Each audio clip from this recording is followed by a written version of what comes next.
നമസ്കാരം. ഋഷിപ്രോക്തം ചാനലിലേക്ക് ഏവർക്കും ഹൃദ്യമായ സ്വാഗതം. ഏതാനും ദിവസങ്ങളായിട്ട് നാം കൊല്ലവർഷം 1201 സമ്പൂർണ്ണ പുതുവർഷ നക്ഷത്രഫലത്തെ അവതരിപ്പിച്ചു വരികയായിരുന്നു.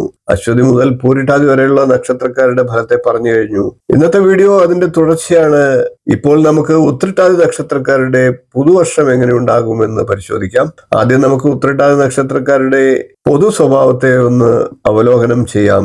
വക്താ സുഖി പ്രജാവാൻ ജിതശത്രു ധാർമ്മികോ വിനീതശ്ച ലുബ്ധോ ഭോഗി ഗുണവാൻ ശാസ്ത്രജ്ഞസ്യാദ് ദ്വിതീയ ഭദ്രാക്ഷേ എന്നാണ്. അതായത് ഉത്രട്ടാതി നക്ഷത്രത്തിൽ ജനിക്കുന്നവർ നല്ലവണ്ണം സംസാരിക്കുന്നവരായിട്ടും സുഖവും നല്ല സന്താനപ്രാപ്തിയുള്ളവരായിട്ടും ശത്രുക്കളെ ജയിക്കുന്നവരായിട്ടും ധർമ്മിഷ്ഠരായിട്ടും നല്ല വിനയമുള്ളവരായിട്ടും പിശുക്കും ഭോഗസുഖവും നല്ല ഗുണങ്ങളും ശാസ്ത്ര വിഷയത്തിൽ അറിവുള്ളവരായും ഭവിക്കുമെന്നാണ്.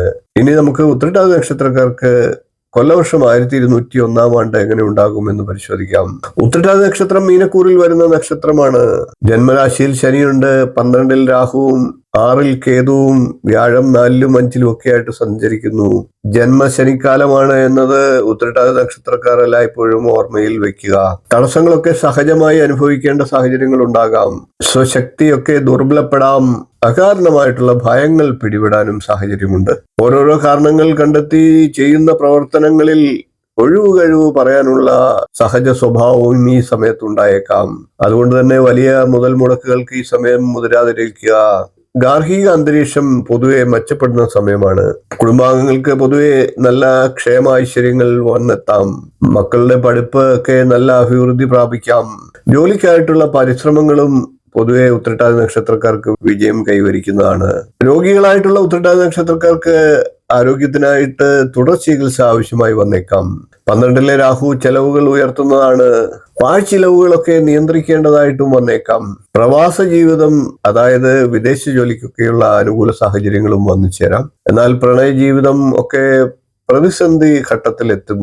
വീട് പണിയൊക്കെ ആരംഭിച്ചിട്ടുള്ളവർക്ക് അതൊക്കെ ഇഴഞ്ഞു പോകാനുള്ള സാഹചര്യങ്ങളും വന്നു ചേരാം.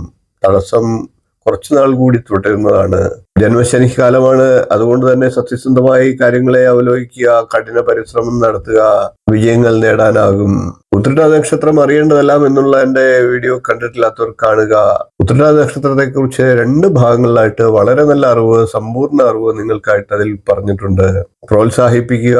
വീഡിയോ ഇഷ്ടപ്പെട്ടുവെങ്കിൽ ഒന്ന് ലൈക്ക് ചെയ്യുക, ഷെയർ ചെയ്യുക, ചാനൽ സബ്സ്ക്രൈബ് ചെയ്യുക, നിങ്ങളുടെ അഭിപ്രായം കമന്റായിട്ട് അറിയിക്കുക. അടുത്ത ദിവസം നമുക്ക് രേവതി നക്ഷത്രക്കാരുടെ സമ്പൂർണ്ണ പുതുവർഷ നക്ഷത്രഫലവുമായി കാണാം. നന്ദി, നമസ്കാരം, ശുഭദിനം.